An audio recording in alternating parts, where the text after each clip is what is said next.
Welcome, today I am with XIAOMI Mi TV 4S and I will show you how we can enable, disable and also customize captions.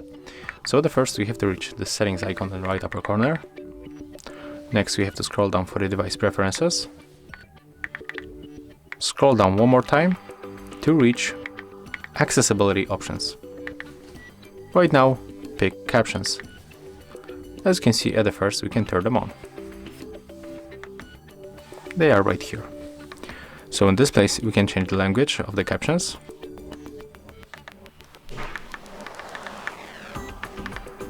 I'm going to stay with the default, so it will be set up to the English.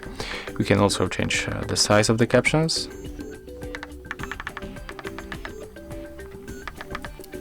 Caption style. We can also set custom.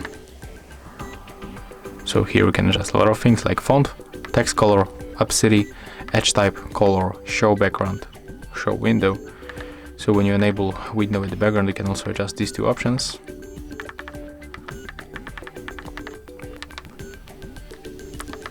And basically that's all.